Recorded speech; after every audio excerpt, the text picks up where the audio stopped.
Welcome to Closer with Kerry Barham. She is an entrepreneur in the healthcare improvement and construction industry. But prior to that, she was a nurse for 35 years. I was very interested in AI and seeing where AI is developing in healthcare. That's an innovation that will only make healthcare better. How did you deal with these criticisms? Have they always been helpful in your journey? As I said to you at the beginning, who knew a nurse could go into construction? You need to be very careful how you deal with people. You get more bees with honey than you do with vinegar. How do you think women could be likable at work and yet still be assertive? How would you recommend executives to go about when they want to increase power on their leadership? Some people think power is holding on to knowledge. I would totally disagree with that.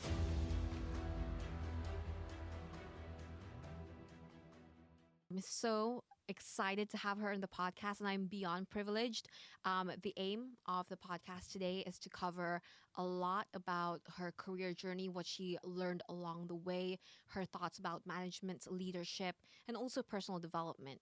So, Kerry, thank you so much for being here today. It is such an honor. Oh, thank you. Thank you for inviting me. Should we start on the career journey bit? Because I think I glossed over how you are currently in the healthcare improvement and construction industry, and previous to that, the nursing industry. But I don't think I did any justice, because I remember you sharing a little bit about you were in aviation as well, and it's just Lots of exciting. different things. Yeah. Who knew a nurse could go into construction? I'll tell you a little bit. So when I left school, I always knew I was going to be a nurse. So I did my training at Guy's and St Thomas's. And enjoyed every single bit of it. I decided that I was going to do renal and then intensive care nursing, which I did. And then I moved from the NHS into the private sector, which gave me lots of opportunities to develop quite quickly. Stayed predominantly in the private sector and in intensive care for several years. Before I branched out into management. So being in management, you take your clinical skills with you and you learn and develop your management skills and your leadership skills. And I ended up running several intensive care units and eventually several hospitals. I also did my training in aviation medicine, so I did critical care transfers. In aircraft all over the world as well. So I had a different perspective. Nursing up at 35,000 feet as opposed to a bed on the floor gives you a different idea. And then ran several hospitals, the last of which gave me the opportunity to do project management in construction. So I clinically supported several constructions within the hospitals that I was working. And then as a result of that, I got invited to join a construction company to help build and improve healthcare construction. So that's quite a leap between the two things. But it's amazing what transferable skills that you've got. And you don't know until you try. So it was a risk that I enjoyed taking. And at first, I was quite a fish out of water, I think, in construction. I remember telling the guy when I had the interview that I knew how to mix cement and I knew what WD-40 was, and I love WD-40, and I could tell the difference between a flathead and a Phillips screwdriver, but that was it. And he laughed and said, leave the building to them, which was the right and proper answer. And my contribution was to make sure that they got it right first time and saved money, making sure, as a nurse, many a time you've been into a new environment, you think, oh, why did they build that there? Or why did they have that pathway there? Or, we can't use this because the surface is wrong or something. So lots of transferable skills, lots of skill and knowledge to go into construction to make sure that the people that are building it do a good job the right time, saves a lot of time, effort and money. So that's how I ended up in construction. And then good old COVID gave me the opportunity to develop my own business. Obviously, people were looking at different ways of working and saving money. And as a result, I was asked to do consultancy. So I started my own business of consultancy.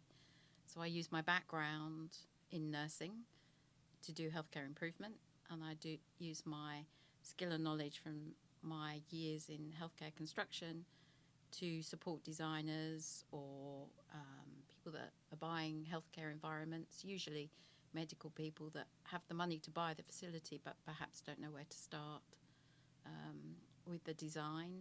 So I work with architects, I work with owners, I work with builders, and yeah, just good healthcare environments that suit the clinicians and suit the patients alike. I remember hearing this story the first time, and I was like, you really are a woman that can do it all. It's just interesting to see, like, nursing high up there. That is so interesting. I don't know about doing it all, but it, like most people, you can turn your hand Yeah, to most things. yeah. Yeah, You're very don't get me humble. to. You wouldn't get me bricklaying, that's for sure. Yeah. And I heard you were in Arab health a few months ago. How was it? What did you? Was there any specific industry trends that excite you? I stopped off on the way back from Australia, where I was on holiday. Yeah. It was an excellent conference. Lasts a week. There were lots of reasons for going. Mm. I was very interested in AI and seeing where AI is developing in healthcare. I think that's an innovation that will only make healthcare better, more precise, safer. So that was good to have a look and see what's new, what's developing. New products, so helping the clients that I've currently got. Some of them had interest in some aspects that they wanted me to have a look at, so doing a bit of research. It's a massive conference, so there's lots of opportunity to look at all of the sort of top players across the world, so you can see what the new innovations are, from everything from intensive care units to drugs to patient safety, lots of different things, and a good way to connect with past and present people that I work with. So there is people out there that I used to work with in my past, so you do some connections, some networking. Very important in all businesses, networking. So yeah, it was lovely. It was great fun. I really enjoyed it. And Dubai's changed a lot since I was last there. So going around having a look at all the beautiful new buildings and yeah, a bit of downtime as well as a bit of work. Yeah, we had this conversation earlier as well. We were talking about AI, about digitization. Does it scare you, this quick change in the industry, or No, how do you view it? doesn't scare me. It's more of an interest as to what they can do next. I'm not sure that I would want a robot to run my life. I've just come back from Japan, so that was quite an interesting insight into. They've even got robotic dogs over there. I don't think we would need robotic dogs in the hospitals. I think the real thing is much better. But I do think there's a need for AI in some aspect to make the patient's journey quicker, faster, safer. Yeah, and for the clinicians as well. Again, to have opportunities to do things that perhaps they can't do at the moment. And even in my life, my career as a nurse, over the 35 years, the way we do surgery has changed so much and will change again even more to make it faster and safer for the patients. Yeah. So that's the key thing, really. Yeah. Wow. So excited to see what's coming. Yeah. Yeah. Because, yeah, as you've mentioned, it's like 30, 35 years in the nursing industry before you then. So you've seen quite a lot of changes in the industry, and it's interesting to see your take about what you think the future will be. So thank you for sharing that. You're welcome. From your experience, what's your best career advice that you could sort of offer for it could be generic, it could be more specific? I think don't get too much stuck in a rut. Don't do things the same all the time and don't expect to. Change is the only thing we can guarantee. I think that's important. I remember reading a book quite early on when I wasn't really sure which direction to go into, whether to stay in critical care or to move into management. Yeah. There's a book by Dr. Spencer Johnson called Who Moved My Cheese. It's not a very big book. It's a tiny book. Who moved my cheese? Who moved my cheese? Yeah. That's And interesting. I'm going to Google that tonight. Put in bag. And it talks about some mice who used to go to a certain place to get their dinner, their cheese every day. So it's a metaphor, really. So if you do the same thing every day, the same time, in the same way, and you expect your food's going to be there, yeah, your cheese is going to be there, but one day it's not going to be there. So you're going to have different sort of people, or different sort of mice in this case. You're going to have the ones that go back every day regardless of the fact there's nothing there. Or you're going to have people that go back and then think, actually, maybe I need to look in a different place to find my cheese. So the story, the metaphor, or the moral of the story, I should say, not the metaphor, is that sometimes things change, sometimes that we have to change. Sometimes we need to look in a different direction to find what we need or what we want. And it's don't be frightened to do that. I mean, when I was coming to the end of my nursing career, I didn't know it was the end of my nursing career at the time. I just knew that I had achieved everything I wanted to achieve. And I was looking for my next direction. And I was offered the job in construction. It wasn't a normal step for a nurse to take into construction. Yeah. But then I thought, well, thinking back to that book, maybe I need to look for what I need in another way, in another totally different direction. And as it was, that was good. That helped me. Sometimes you need to take a risk, and sometimes you need to look in a direction totally different from where you've currently got your focus. So I think that's important. And I think the other thing is you need to be very careful how you deal with people. So I have a saying, you get more bees with honey than you do with vinegar. I love that. Which you and I have discussed a lot before. And I know when I was younger, when I was first into management, I wasn't as tolerant. I wasn't as let's just say I wasn't the sort of manager that you'd probably want to be managed by, myself included. And I learned a lesson. I found I had a very difficult team and assignment to manage. And I managed to go to the Gambia on holiday and met a shaman Wow. I hadn't said to anyone what I did or what I was, but he knew that I worked in something with people and that was having a difficult time. And he gave me that saying that I've used ever since. And I did change my management style as a result of it, that you get more bees with honey than you do with vinegar. And it's true. If you go around being acerbic and creating conflict everywhere, you're not going to get very far, especially as a manager or a leader. So you need to think about that. You're not going to get on with everyone, and that's true. Not everyone's going to be your cup of tea, and you're not going to be everyone else's cup of tea. But if you're always polite and respectful, and if you always treat everybody fairly, and you're genuine and you're honest, you're going to get a long way. So I think they're key lessons that I learnt the hard way, and I think they're key lessons to say to everybody else that's listening. I love that. Sorry, I had to pause for a bit because wow. Yeah, that's such an interesting saying that you attract more bees with honey than with vinegar. Yeah. Wow. Yeah. Thank you. Okay, I'm back now.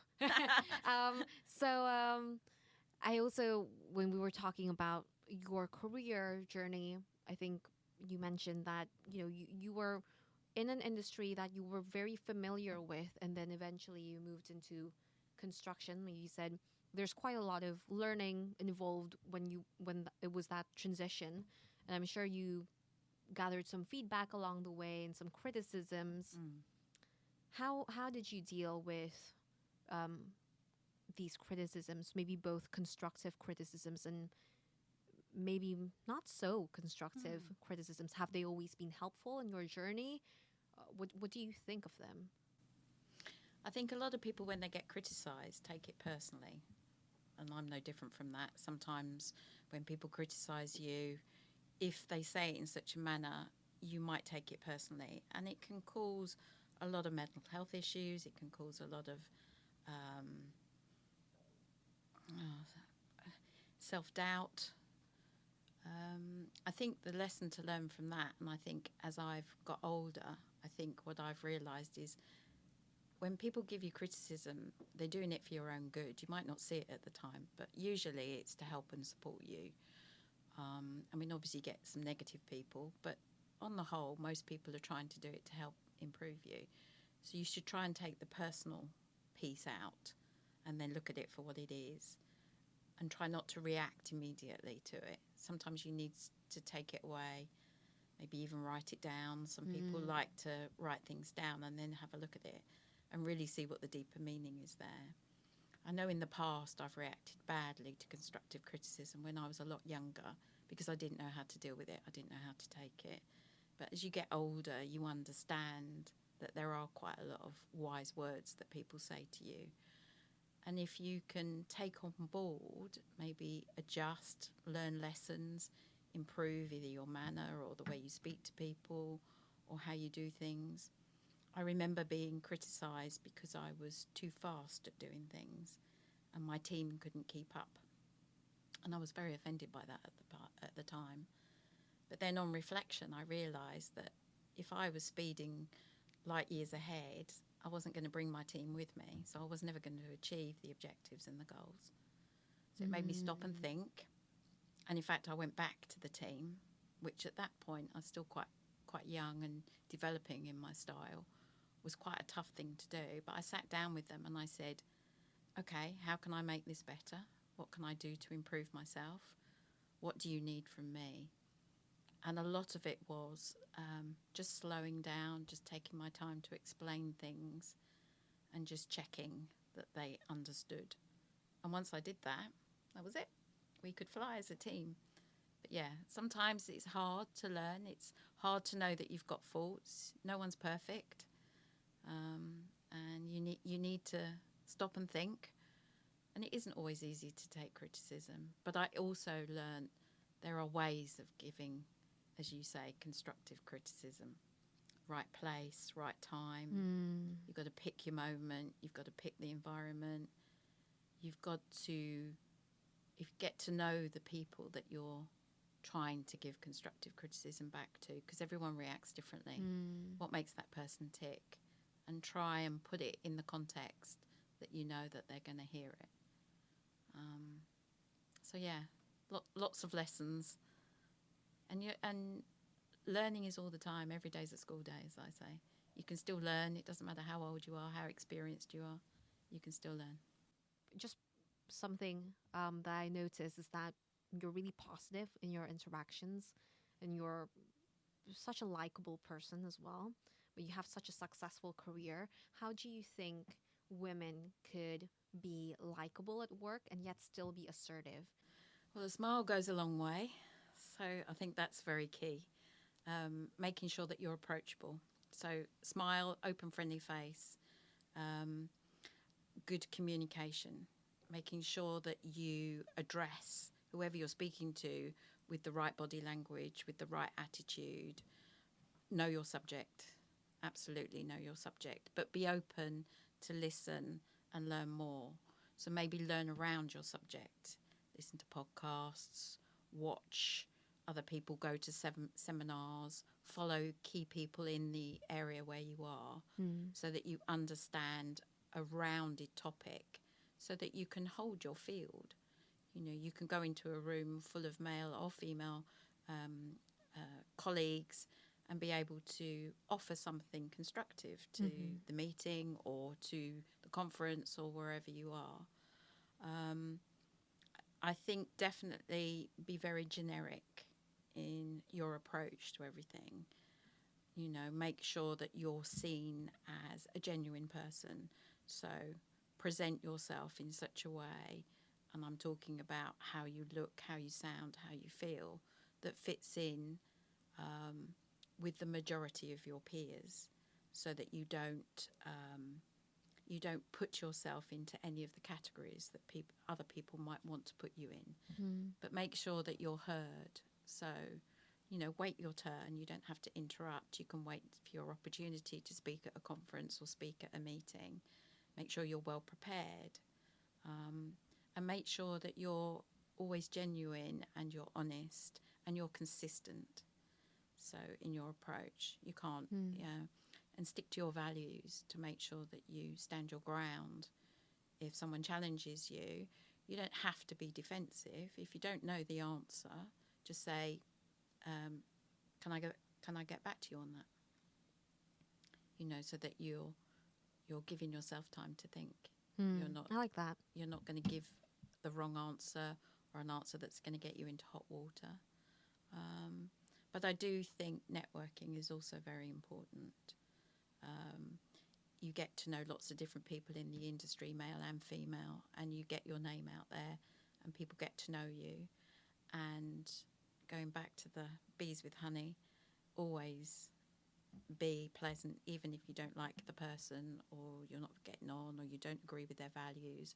Don't ever put yourself in a situation where you're seen to be a combatant or a negative person, because if you want to get on in business, you've got to be able to meet and greet everybody and be someone that they would want to come and talk to or seek advice from or help or even invite you to join their team.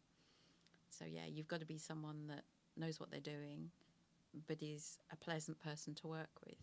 And that goes back to what I said before. You're not going to get on with everybody and everybody's not going to get on with you.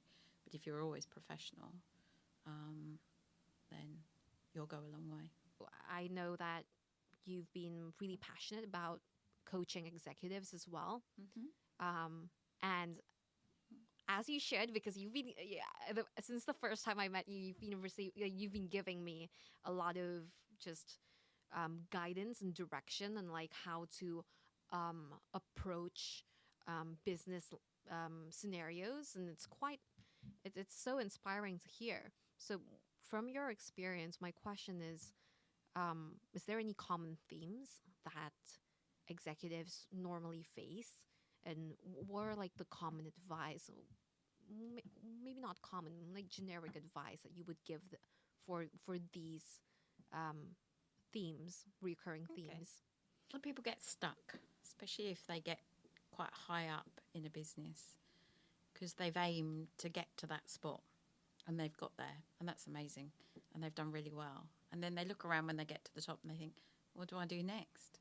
Where's my next goal? And they haven't thought beyond that. So a lot of them get stuck in a rut, maybe get disillusioned with where they are. They've done it for a few years, they've enjoyed it, they've enjoyed the journey to get there, but then they're a bit lost and they don't know where to go and what to do. So I think that's a common theme that I've seen. And I don't just coach or mentor executives, I do younger staff as well, or younger people as well. So I have something called a tree, which we've discussed.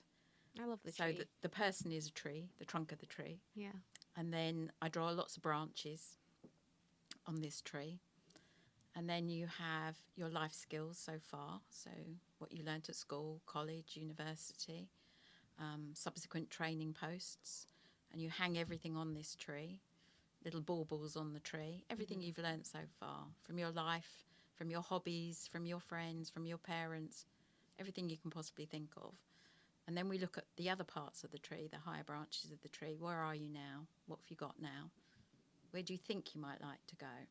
What options are open to you? And I've done this a few times with friends, children of friends, as well as work colleagues and that.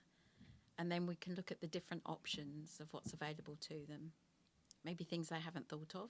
So maybe some things I think of, maybe things they think of.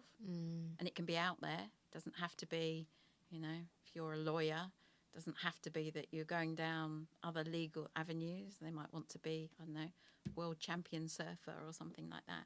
But where do they want to go and what do they need to get there? And we start looking at options. So is it a course? Is it a seminar? Is it training? Is it working in another industry to get experience?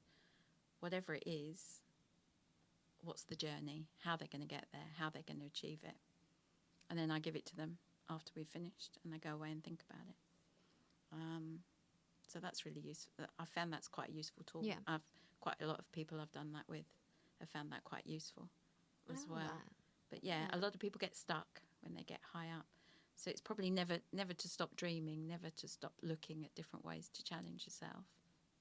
That is so interesting. Although there's some people that get to the top and think, "Yep, finished.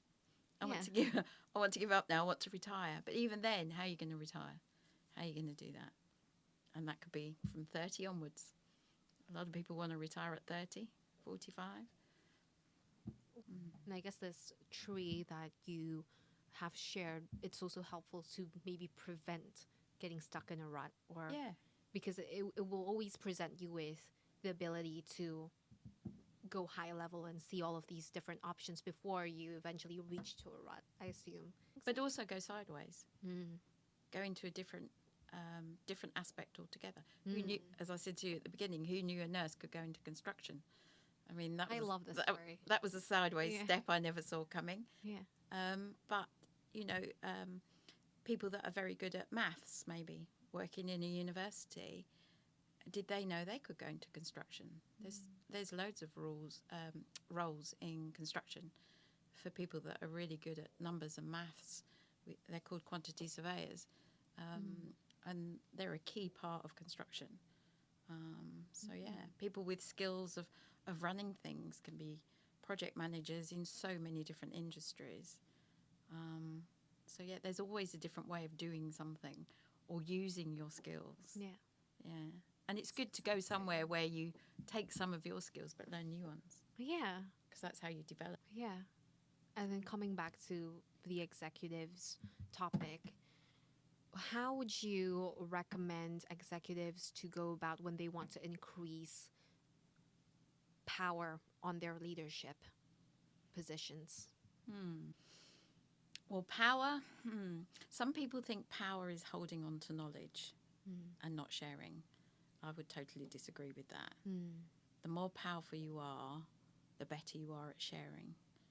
And I think to make themselves more powerful, they need to share their skill, their knowledge, their enthusiasm with those around them, because that empowers their team. The team will make a bigger, more successful team, and that in itself will lead to the person who is empowering the others gain more power as they go along, because people will want to come and work for them because they're really good at teaching and sharing and supporting. Presumably, and in most cases, the profits and the development of others will get bigger and better as well. So I think that's a very important lesson to learn. A lot of people think that holding on to power is what's required, but it's not. It's more powerful to share and develop others. What do you think from your experience as well? Because you've managed a lot of teams even during your nursing industry times, and then now you're an entrepreneur, you're a leader. What do you think makes a good leader? So a leader to me is all about developing the team, developing the person, supporting, encouraging, let them learn lessons, let them make some mistakes sometimes, as long as it's obviously not going to harm a patient. But, you know, it's not a problem if someone falls over a little bit. Let them pick themselves up, learn lessons and move on. But to be a good leader, you need to be able to accept that people are going to bring something to the party, but they are also going to need to be developed in other ways. So you've got to find what that is, make sure that they are aware of where their strengths are and where their areas are that need to be developed, and help them, support them, give them the tools, give them the direction, coach them, make sure that they're following the right paths, make sure that they have the opportunity to learn as well. Don't micromanage them.